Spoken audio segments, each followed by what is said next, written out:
In this episode of the Politics Shed podcast, we're going to be looking at the different voting systems. It's a common question to ask the relative merits and strengths and weaknesses of the different voting systems, and Britain has become somewhat of a laboratory since we use just about all of them. For the student of politics doing A-level politics, or indeed for general interest, you really only need to know 4 systems. That's first past the post, the single transferable vote, the additional member system, and the list system.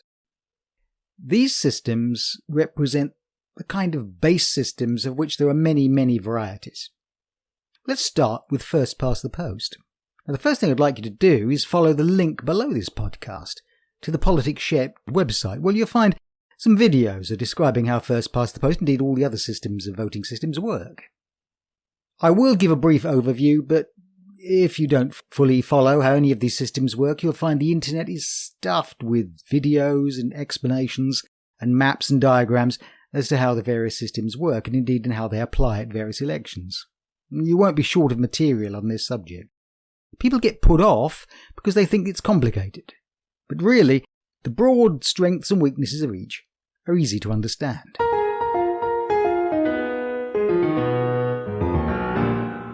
First past the post. Now, first past the post gets its name from a racing analogy. The horse that gets its nose across the line first wins. The first one. One more vote wins. What this means is that in first past the post, the candidate with more votes than any other candidate wins the race, whether it's 1 vote or 1,000 votes. The losers of the race get nothing, which is why that first past the post is also called the winner-take-all system, since there is no prize for coming second. Not only is it winner-take-all, but it's also referred to as the simple plurality system, since the simple suggests it's easy to understand, cheap to run, and the results are generally obtained quite quickly. These are some of its advantages, and we will be exploring its advantages and weaknesses before I finish talking about first past the post. If you've now watched the video on how British elections work, you'll see that first past the post means that in general elections in Britain, and general elections are now where first past the post is still used, in general elections there are really 650 elections happening simultaneously, and people go out to vote for a candidate representing a party in a particular constituency. We don't vote for parties, although it feels that way, since most candidates will identify a party they belong to, though they can run as independents. You vote for the candidate. If 4 or 5 candidates are running, the winner is the one with more votes than any other one candidate, but not more votes than all the others put together, and there's the problem. The first problem with first past the post, of course, is that it doesn't give any credit for coming second, but also it means that the winner could often win with most people voting for somebody else. Other important features of first past the post are that each constituency is represented by one representative. There aren't multi-member constituencies, as we'll see in other systems. Also, you don't rank votes in order. You vote once, generally by putting an X next to the candidate you're voting for. It's very simple. You don't really have to even be literate. Simply identify the symbol of your candidate or party that you prefer and put an X next to it. These are counted and the results delivered quite quickly. The party with the largest number of victorious constituencies, or MPs, gaining a majority or at least becoming the largest party, generally form the government. So in this country we have an indirect democracy or representative democracy. You're not voting in a government, you're voting in a candidate who promises to be part of a party that will choose that government, which means governments can change without there being elections. Prime ministers can be replaced without involving an election. You're choosing the people who choose the government.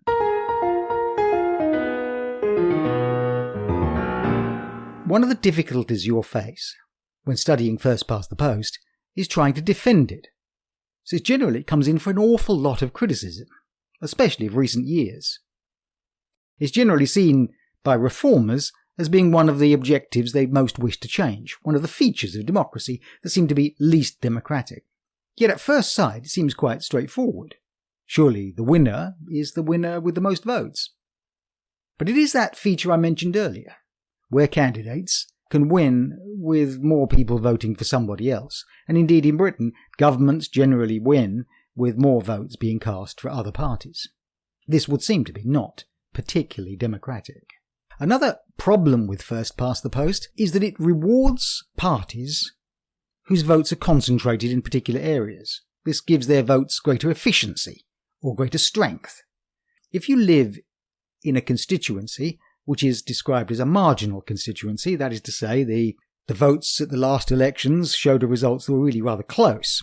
The difference between the winning and losing was narrow, maybe a few hundred votes. This will be described as marginal. Most people in Britain live in constituencies where the result is virtually a foregone conclusion. So you can see I've started to identify two problems with first past the post. First, it seems to unfairly reward certain parties. Parties with votes concentrated in certain areas of the country will be rewarded. They will win constituencies. And parties with their support spread out across the country will be disproportionately unsuccessful. It will be unfair to them, which is why first past the post is often described as an unfair system. The second problem I was alluding to before was that it would undermine the motivation for people to vote. If you live in a constituency where the result is highly predictable, you may well not wish to vote, or not be inspired to vote in any case. This problem is often referred to as wasted votes, or the problem of wasted votes, in the sense that millions of people cast votes with no reward. The best way to understand this criticism is to look at an example of it in action. The election of 2015 illustrates this nicely and is worth remembering. In 2015, at the general election, the Green Party and UKIP received 5 million votes between them. UKIP received 4 million of those. And yet, UKIP and the Greens received 1 MP each, even though UKIP's vote represented 12% of the vote. Generally over the years, the Liberal Democrats have been the greatest example of a party that was unfairly treated by first past the post. And of course they have always been the party that's most strongly advocated electoral reform and a change to a fairer voting system. Smaller parties generally are discriminated against unless, like the Scottish nationalists, their vote is concentrated in a particular region. This is not the case with the Greens and with UKIP. It also rewards parties, the larger parties, who, while their votes are also concentrated in their heartland areas, that is, for the Conservatives, rural areas, the South East and Midlands, and Labour, city areas, and the inner city, and industrial north. This means that Labour and the Conservatives have generally been over-rewarded by first past the post. For example, again in 2015, the Conservatives received 31% of the national vote and 51% of the MPs in Parliament. This, at straightforward level, seemed tremendously unfair. –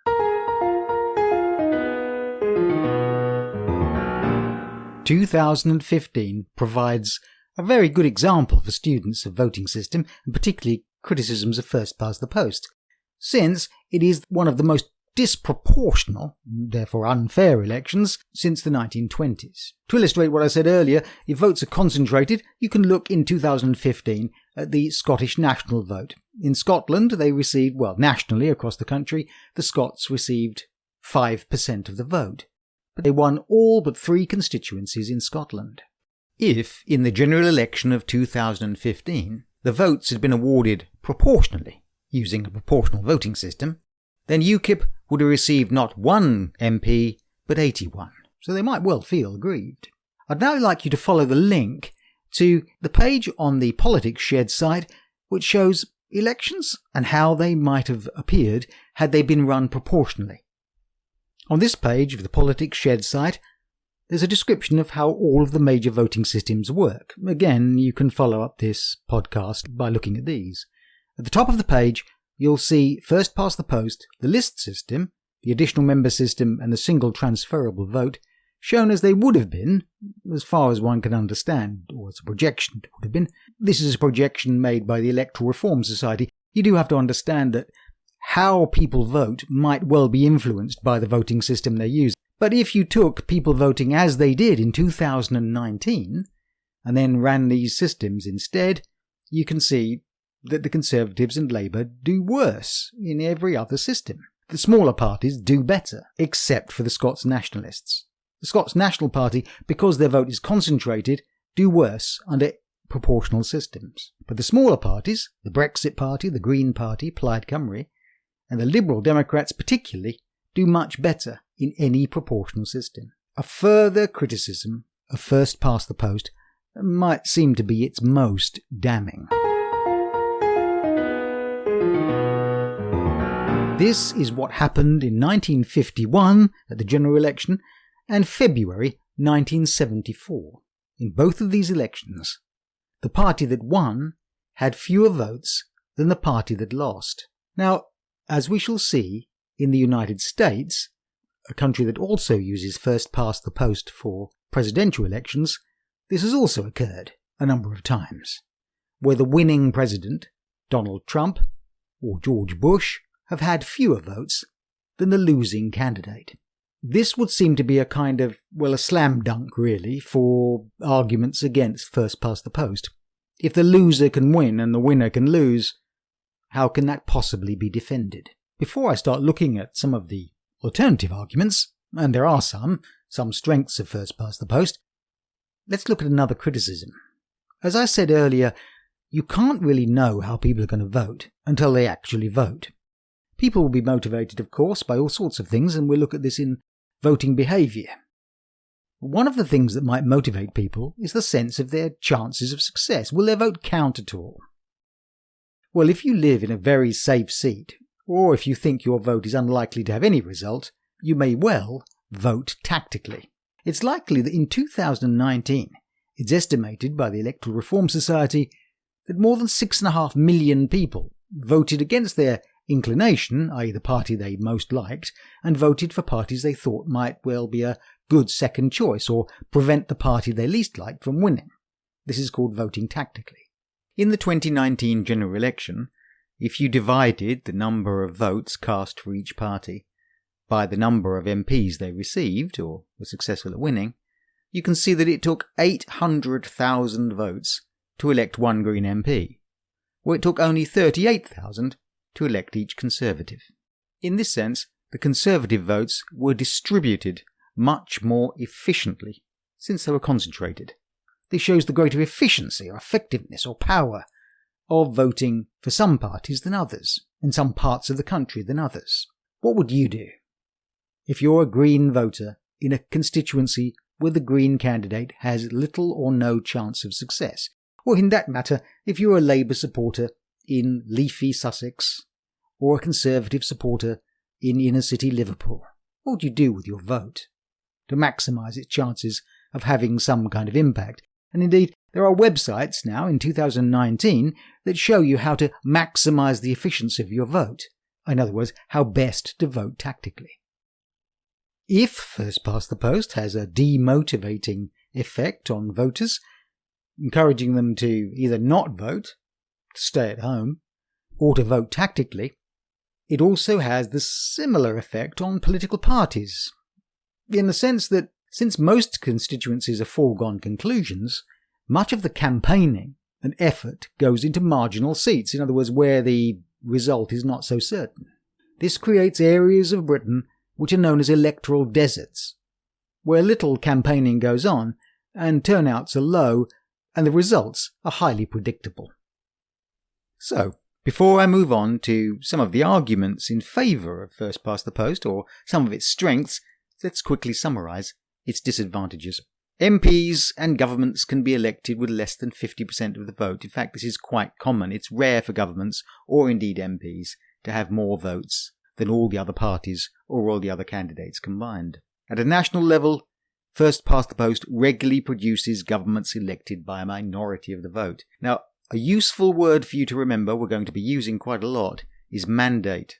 This, it is said, undermines the mandate of the government. In other words, mandate might be seen as permission or the authority to do something. If a government has a weak mandate, then it has a poor permission to do things. First past the post lacks proportionality. It doesn't translate the number of votes cast for a party into the number of seats they get in Parliament. This is just considered unfair. It favours the parties that are concentrated and therefore reinforces the two-party system, two-party dominance. Every government since the war has either been Labour or Conservative, well, actually, or the coalition of 2010 or the coalition in the Second World War, extremely rare. So like the United States, which is dominated by the Republican Party and the Democrats, so our system is dominated by Labour and the Conservatives. There's a winner's bonus. Governments in Britain generally receive majorities in Parliament and majorities in the House of Commons far larger than they really deserve. This can lead to accusations of elective dictatorship, or governments that can ride roughshod over the opposition. A good example of this is in 2005, when Tony Blair, or the Labour government, was re-elected with 35.2% of the vote, with a dominant majority in the House of Commons. The vast majority of British people either didn't vote or didn't vote for them, and yet they were able to carry out their mandate, carry out their manifesto, with ease. First past the post limits voters' choice. It does this in a couple of ways. First, it means that most people voting in the UK vote in safe seats, which means the result is quite predictable, so they either vote somewhat pointlessly or they vote tactically. It also means that voters don't get to choose between the candidates. They'd simply get to choose between the candidates given for that party. They're given a single choice. They can't rank order candidates. So if you vote Labour but don't like the candidate, or vote Conservative but don't like the candidate, hard luck. And finally, of course, votes are of unequal value depending on where you live. Large areas of the country are dominated by the two large parties, creating electoral deserts. You can see all these points summed up on the Politics Shed website on the link below for First Past the Post.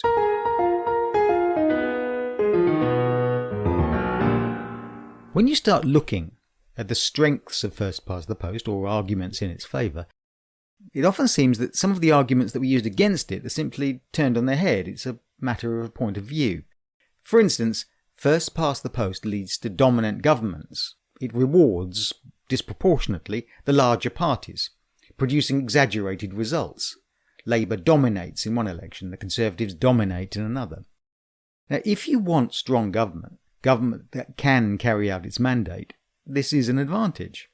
Coalitions, or governments with weak majorities or no overall majority, are unable to do the things that the people who voted for them wish them to do. This may be inefficient, or it may be weak government. Some countries, some areas of the world, favour first past the post simply because it produces governments that can govern. And if you don't like what they do, push them out to the next election and put someone else in instead. This, critics will say, is elective dictatorship, but defenders of first past the post will call it strong government, stable government, strong and stable, as Theresa May termed it in 2017.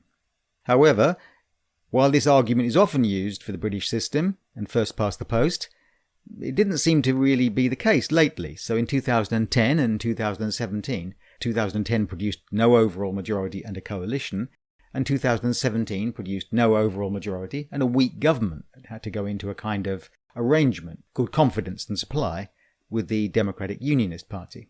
However, in 2019, first past the post came roaring back and gave Boris Johnson and the Conservatives a large majority which they didn't really deserve. That gave them the chance to carry out the mandate, and the mandate was clear: to get Brexit done. And indeed, they were then able, whether you like it or not, to get Brexit done. I'd have to add, of course, they didn't really get Brexit done. There were all sorts of loose ends that have yet to be tied up.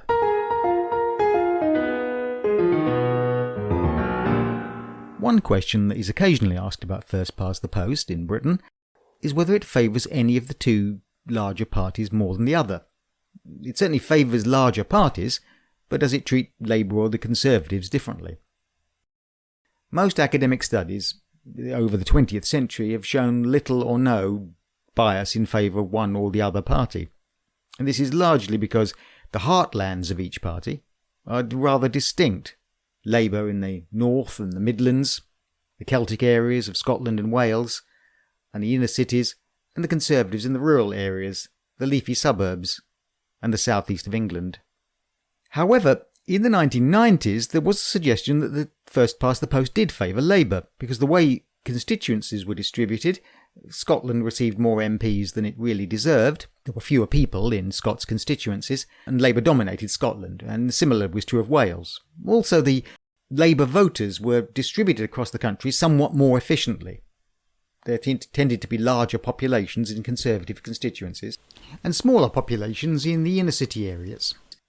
However, in 2017, 2019, it seems to have gone the other way, largely because of the collapse of the Labour vote in Scotland and the loss of the Red Wall, or Labour supporting northern constituencies, in 2019. Overall then, historically, first past the post supports a two-party system and doesn't seem to favour particularly one of those two parties over the other.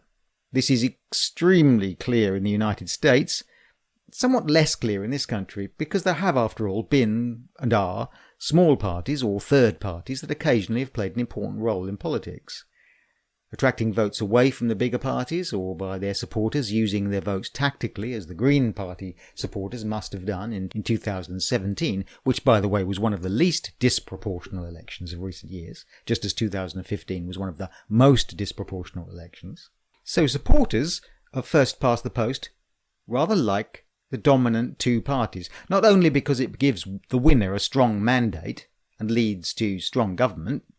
Well, it's because it discriminates against the smaller parties. There are a number of reasons for liking the fact that small parties don't play much of a role in the United States and in the UK. Smaller parties can be rather extreme. The extreme left and the extreme right play little important part in British politics. If they exist at all, those ideas are absorbed into the larger parties and therefore diluted. However, in other countries in Europe, there are extreme right and extreme left parties. And if they come into coalition, they can have a disproportionate impact on the direction of the government. They can become the kingmakers, the tail that wags the dog. In the UK, the Communist Party, or parties of the extreme right, are driven into the fringes of political irrelevance. It also means that coalitions are extremely rare. We've had one coalition in peacetime since the end of the Second World War. That was in 2010, between the Liberals and the Conservatives, very surprisingly. However, there have been other arrangements in the late 1970s. The Callaghan government went into the Lib-Lab Pact in order to stay in power when their majority dropped, when they became a minority government after a number of by-elections. And a similar thing happened to the Conservatives under John Major in the late 1990s, when they were in a kind of informal arrangement with the Ulster Unionists, which fell apart. And once again under Theresa May, when the Ulster Unionists again, DUP, held the balance of power. So minority governments aren't unknown in Britain. It's just that first past the post will regularly produce big, thumping great majorities. Mrs. Thatcher again and again in the 1980s, the Blair government, the 1950s under the Conservatives. Big majorities, single-party government is more common than under proportional systems. And that at least is true. That means we're looking at coalitions as tending to be weak governments.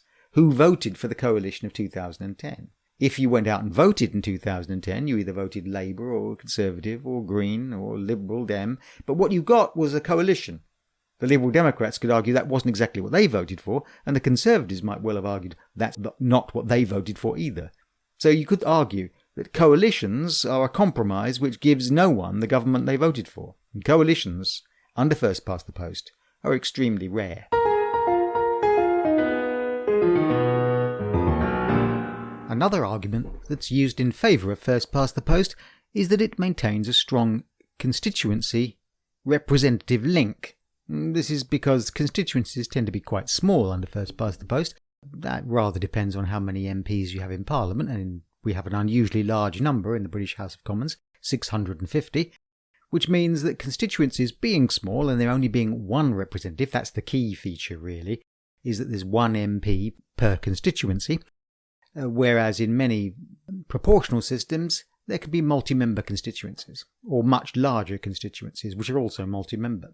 That can be rather confusing as to who represents you. So in the UK system, it's a convention that an MP feels that they represent everyone, not just the people that voted for them. It also gives a sense in which constituents can know their MP, meet them in a constituency surgeries. It is possible, therefore, for MPs who've been in their constituency or serving their constituency for many years can forge strong links with the local area and be well known to the local people. There isn't such a strong sense that people vote for the person they know. Name recognition really isn't much of a thing in the UK. Though some MPs do garner a certain amount of local support, mostly people in the UK vote for party. In the United States, they will often vote for the candidate as an individual, which is called name recognition.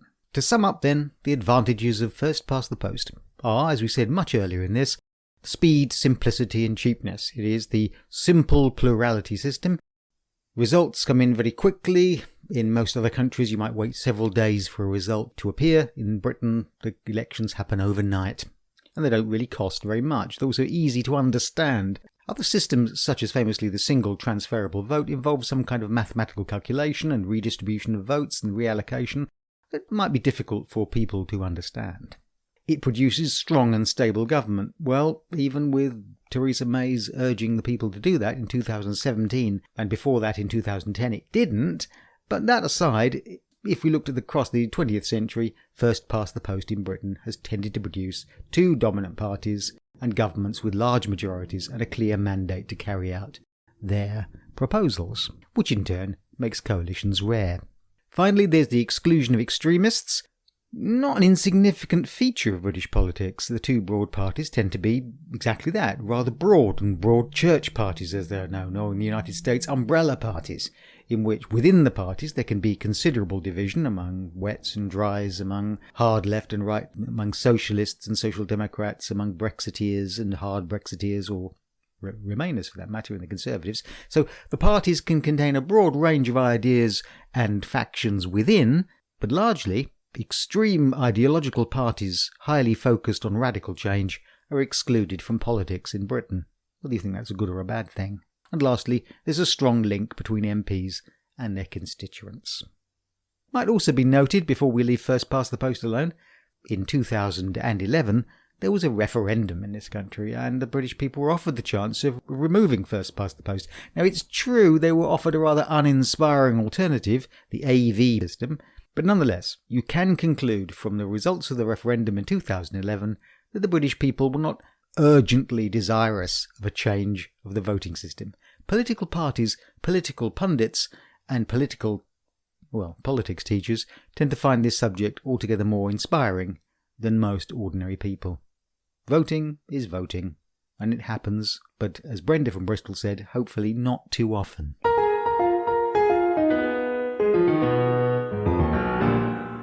Okay, let's now look at some of the alternatives to the first past the post system. As I said earlier, Britain tends to use most of these. For London Mayor, and for metropolitan mayors across Britain, as well as police and crime commissioners, the supplementary vote system is used, or SV as it is known. Supplementary vote is relatively simple. People cast a first vote and a second vote. It's also known as the preferential vote system, since it gives a first preference and a second preference. This was introduced as part of the reforms under the Labour government from 1997. It was seen as fairer and certainly gives people who vote a more sophisticated choice. They can make a first choice and a second choice. It's really holding two elections at the same time. First election, and then if you couldn't have that candidate, who would you go for next of the candidates that remain? It is, however, not a particularly proportional, in fact not a proportional system at all. It doesn't really ensure that the winning candidate will have an absolute majority of the votes. It gives people, as I said earlier, simply a more sophisticated choice. It gives the greater likelihood that the winning candidate can at least claim a stronger mandate. It reduces the number of wasted votes, since most people will have a sense in which they have cast some sort of meaningful vote. However, the 2022 Elections Act is going to remove supplementary vote for elected mayors and for police and crime commissioners. This was partly motivated by a feeling that a rather large number of votes were spoiled under SV, that it was unnecessarily complicated and delayed the results. However, critics have also pointed out it is generally believed that it will make it easier for Conservatives to win elected mayors. At the moment, almost all the elected mayors in the UK are held by Labour, so it may be. And in the metropolitan areas, Labour tends to benefit from the preferential votes that are transferred from Green voters and Liberals in their second choice. The left is more fragmented than the centre-right, it is argued. Whatever the reason, the supplementary vote will disappear in the UK by 2024.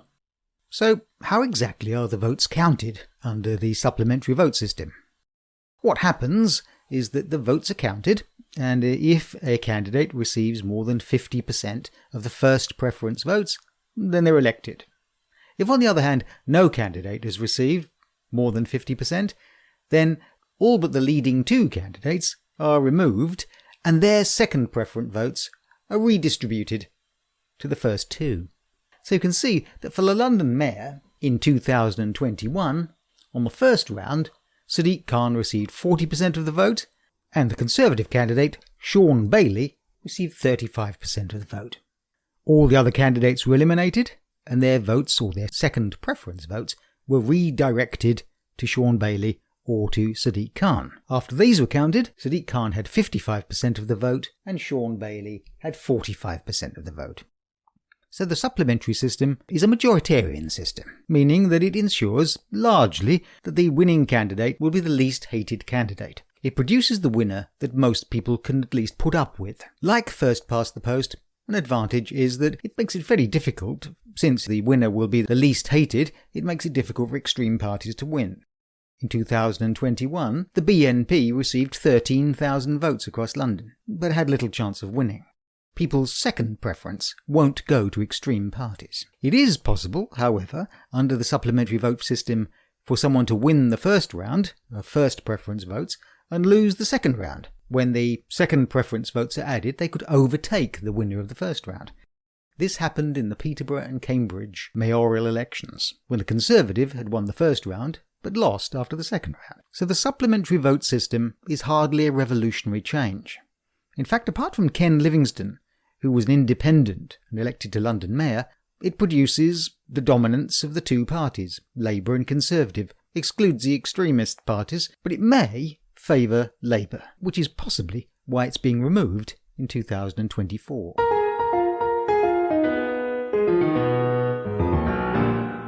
Now I'd like to look at the Additional Member System, or AMS, which is used for the Welsh Assembly, or Senedd, and the Scots Parliament, and the London Assembly, which keeps an eye on the work of the London Mayor and holds him to account. This was a system devised by British designers and is used in Germany, first West Germany and now Germany, for the Reichstag elections. It's known as a hybrid system. It's certainly more proportional, so you can also call it a proportional system. It really is the combination of first past the post with a regional list system, or PR system, attached. 2/3 of the candidates in an AMS system are elected using first past the post.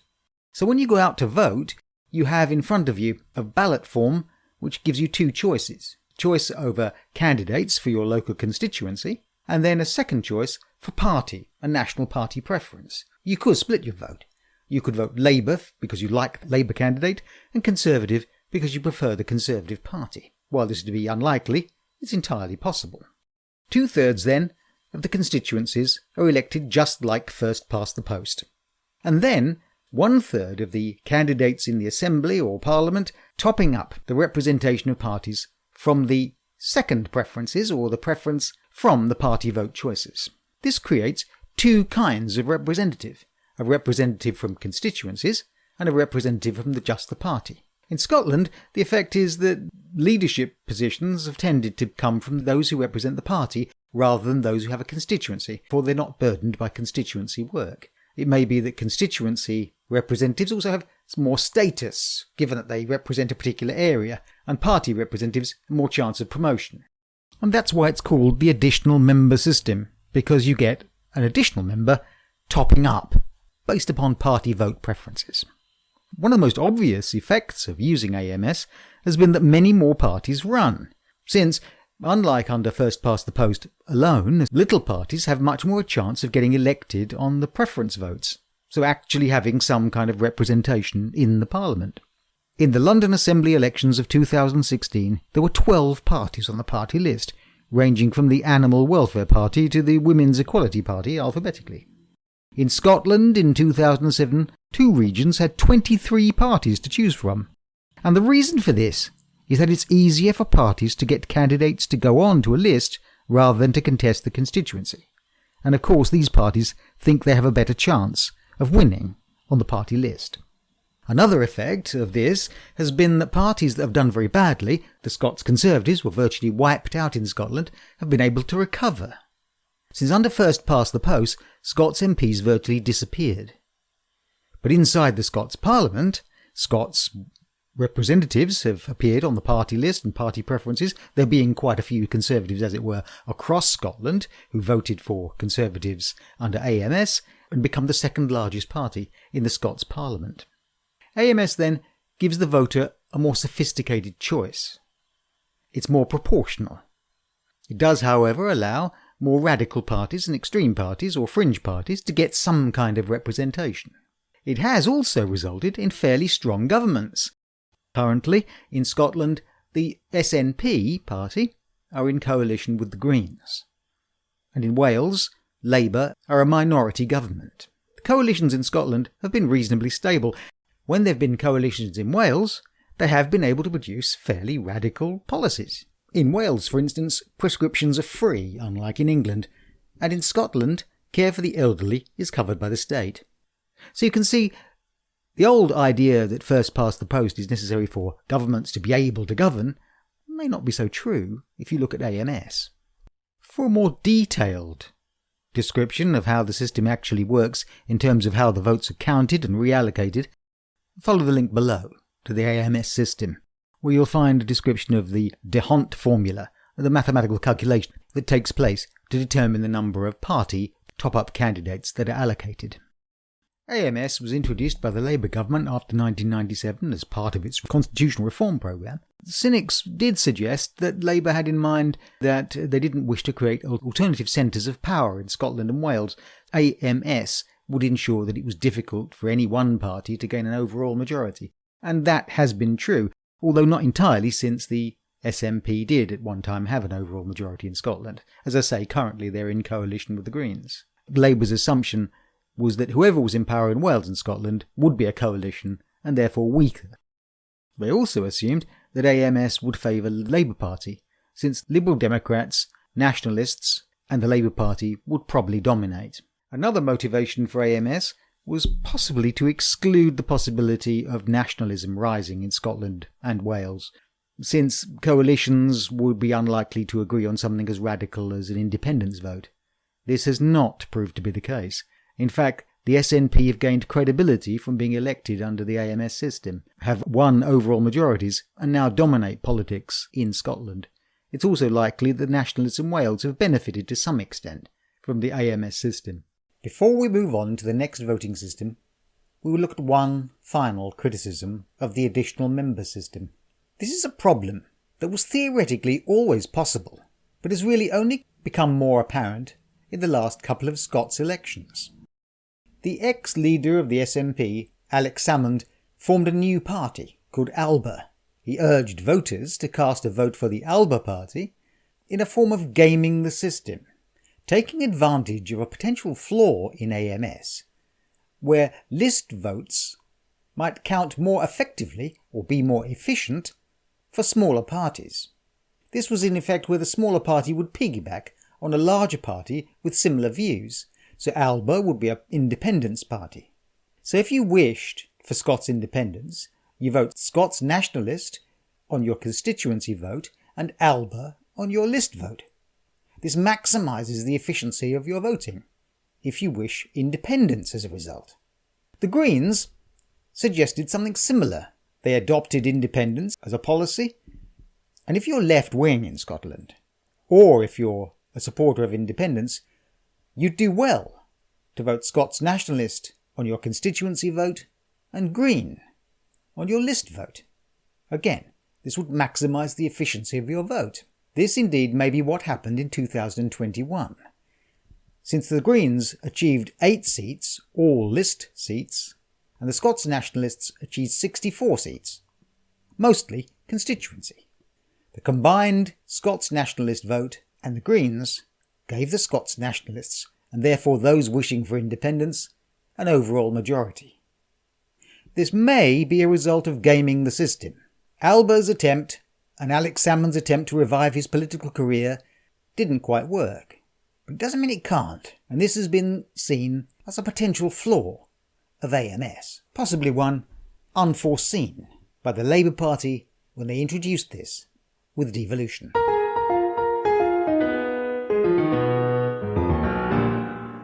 So now I'd like to turn to what is sometimes thought to be the most proportional and most complicated system. It's certainly the most proportional. It may be the most proportional or fairest system devised. It's the single transferable vote. At first sight, it doesn't seem particularly complicated.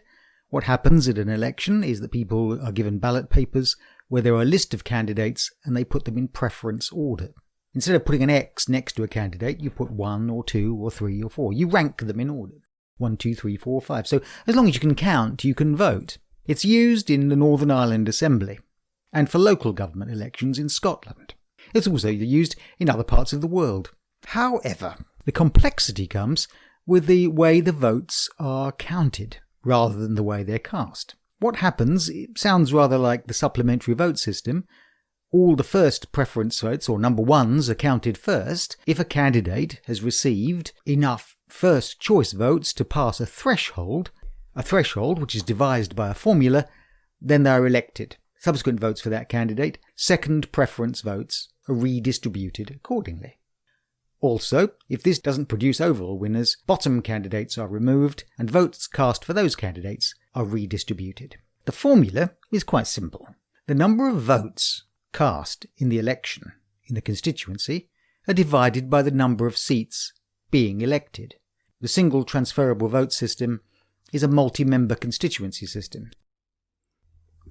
The formula is to divide the number of votes cast in a constituency by the number of seats being elected plus 1. So if there were 100 votes cast for 5 possible candidates, then you'd need 21 to get elected. 100 divided by 5 plus 1. This produces the threshold after which second choice, the third choice, votes given to those candidates already elected are redistributed. This is where it might get complicated, and it produces therefore a period of time to get the votes counted. So elections might take place on a Thursday and you wouldn't have the results for maybe a day or two afterwards. It also might be said to be difficult for people to fully understand how results are arrived at. It's also possible, and there will be a higher number of spoiled ballots, simply because it's a little more complicated. It should be noted that this system, because of its fairness, was particularly aimed at use in Northern Ireland. Northern Ireland, because politics is so divisive and party preferences align with religious differences and a religious divide and long periods of violence and division in that society, a fair system that would guarantee coalition governments and power sharing was chosen. Where the single transferable vote is used, coalitions are almost inevitable. This means it avoids one-party dominance, which would not be considered a good thing in Northern Ireland, since that was one of the problems which had triggered the Troubles in the first place. The dominance of Protestant parties in Northern Ireland had caused alienation and dissatisfaction among those parties that represented the Catholics. The history of the use of single transferable vote in Northern Ireland may be criticised on the grounds that there have been a number of periods of gridlock in Northern Ireland where the parties have been unable to form workable governments, from 2017 to 2020, where Sinn Féin refused to take part in power sharing over a disagreement relating to a failed environmental policy. And now, in 2022, the Democratic Unionist Party are refusing to take part in power sharing over a disagreement relating to the post-Brexit trade arrangements with Northern Ireland. This isn't really a problem with the single transferable vote, and in fact, if you look at the history of Northern Ireland and consider the single transferable vote's objective of producing peace and stability and a sense of cohesion in society, Northern Ireland is a wonderful example or case study of a voting system which can knit together a society which was hitherto divided. So to sum up the advantages and disadvantages of single transferable vote, as follows. The main advantage is it's highly proportional. There is a very close or strong correlation between votes and seats. It's extremely fair. Voters can make a sophisticated, possibly the most sophisticated form of political choice. They don't have to compromise. It eliminates tactical voting. In effect, it's a form of voting which requires voters to make some kind of tactical second choice. In Northern Ireland, it may well have contributed to a cohesive and peaceful society by preventing the dominance of one particular group or community. It also gives everyone multi-member constituencies. Now, this is often seen as a weakness, but it can be seen as a strength if, living in a multi-member constituency, you feel greater trust in the sense that there's always a candidate that you might strongly identify with. If you live in the first-past-the-post system in the UK, you voted Labour but your MP is Conservative, you may feel rather uncertain about approaching them on an issue that you're concerned with. However, if you live in Northern Ireland or any system using single transferable vote, there's probably someone like you, someone your age or your religious convictions or your ethnicity or your ideological views that you can identify with. So it may create greater trust in politics. The disadvantage is, of course, that it breaks the link between the constituency and a single representative. It can be confusing who exactly represents an area. A number of people do. Who speaks for the interests of a particular area? It may be that if a government is carrying out a particular policy, one representative of a constituency may support the policy and another representative of the same constituency may oppose that particular policy. Power-sharing governments, coalitions, can be unstable. They can be seen as weaker. It almost certainly ensures coalitions, and if I refer to the points I made earlier about coalitions, coalitions are governments no one particularly voted for. Finally, it does allow extreme parties or extreme candidates to get some kind of political credibility by being elected. Smaller parties will get elected. If you had single transferable vote in the UK, you would probably have to put up with the possibility of having one or two British National Party MPs.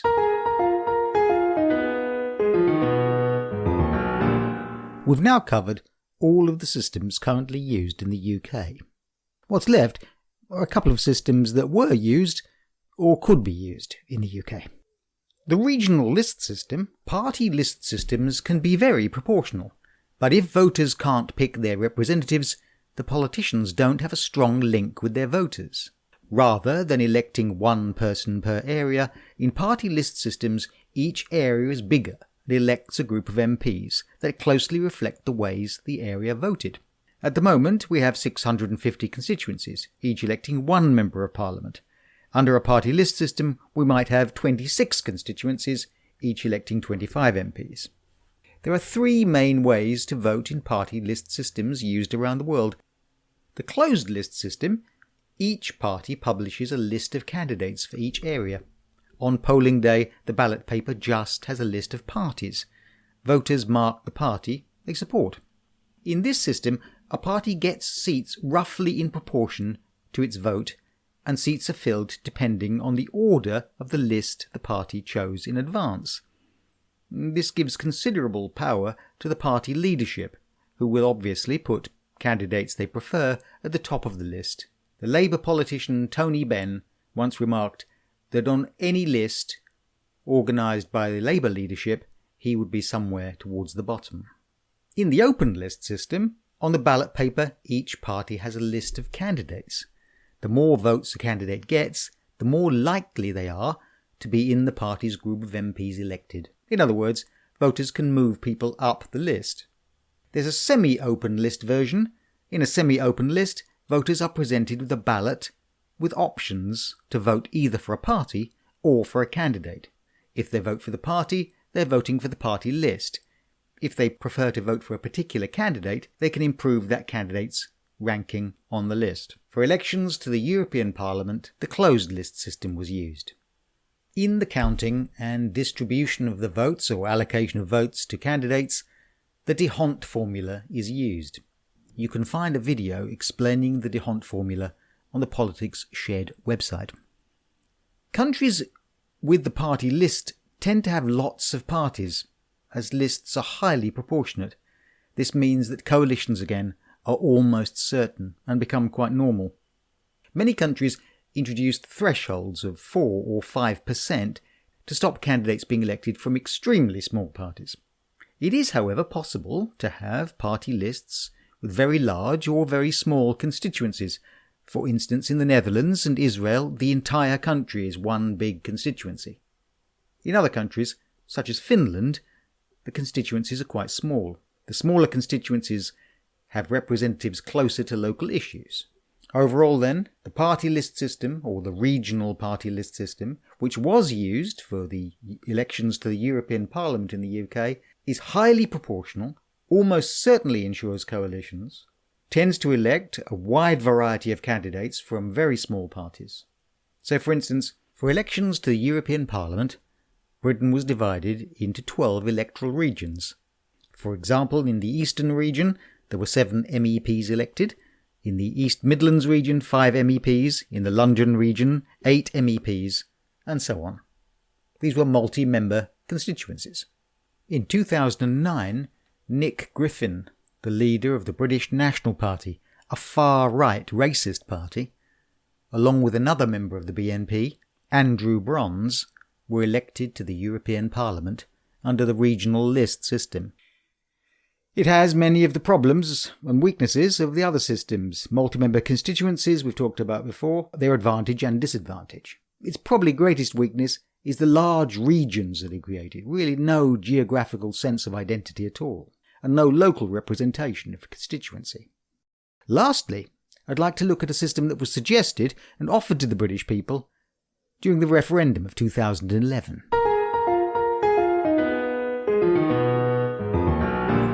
This is the alternative vote system, which in other countries is called the instant runoff or IRV system, the word is used in Australia, or ranked choice voting as it is used in the United States. What happens here is rather like the supplementary vote. Again, when voting, choices are ranked in order. Any candidate receiving more than 50% of the vote is elected. However, if no one received 50% of the vote, then the candidate with the least votes is removed and their votes, second choice, are redistributed, and this process continues until one candidate is elected with an overall majority. So there's effectively a round 1 and a round 2 and a round 3 if there are quite a number of candidates running. Again, very similar to supplementary vote, although supplementary vote is simpler. The AV system is again a majoritarian system and doesn't necessarily ensure that it's proportional. It gives voters a second and third choice, so voters feel that they are not wasting their time. There are fewer wasted votes or no wasted votes. However, it also doesn't ensure condorsant winners, that is to say, someone who's won every round of the voting. Someone may win most of the first choice votes, but lose in subsequent rounds. So the winner can finally say they weren't everyone's first choice. So a loser could have more people's first choice, and a winner could have more people's first, second and third choices combined. This may rather confuse whether they have a strong mandate or not. The result of the referendum was a resounding no to changing to the AV system. It was largely because there was really no appetite for changing first past the post. It had been proposed as part of the coalition agreement between the Liberal Democrats and the Conservatives. With a turnout in the referendum of only 42%, 32% voted yes to change the system and 68% voted no. Largely, the system fell somewhere between those who felt it wasn't proportional enough, wasn't fair enough, wasn't a really radical change, it was rather unexciting, and those who felt that it was confusing and unnecessary. Finally, as a footnote, there's the AV Plus system. Just after coming to power in 1997, the Labour Party commissioned an investigation into changing the voting system for Westminster elections. This was called the Jenkins Commission, led by Roy Jenkins, who'd been an advocate of electoral reform for years and a leading member of the Liberal Democrat Party and before that Labour Party. After some consideration of various systems, they came up with a hybrid system called AV+. It was in effect AV as we looked at earlier, that is to say ranked order voting, with second and third choices being redistributed, and a regional list system which would top up the representation of parties that had been treated unfairly. So it was more proportional than AV alone. So it was AV with a proportional element. However, interest in electoral reform soon waned in the Labour Party, and it received considerable opposition from Labour ministers such as Jack Straw and Gordon Brown, who saw the possibility of having just received a massive electoral majority by using first past the post, saw little incentive to change that system to something that would make coalitions and smaller majorities more likely. So AV Plus remains a footnote in history. It's never been offered to the British people. It's widely considered a rather clever system. And that concludes this podcast's overview of the voting systems as they're used in the UK, or might be used in the UK. There is no perfect system, and proportionality has its own disadvantages, as does first past the post, and they both have advantages as well. It's perfectly sensible to argue in favour of first past the post, and don't feel shy from doing so. As a footnote, and a final footnote that is, you might want to follow the link below to the British Columbia referendum. This is one of the provinces of Canada, which had a referendum on which voting system to use. There are a couple of links there to short videos that show the arguments on both sides. The referendum was one of those occasions when first past the post replaced a proportional system. So you can see there are reasons why you might want to do that. Please follow the links below to look at a wide variety of political subjects. The Politics Shed website and Politics Shed YouTube channel.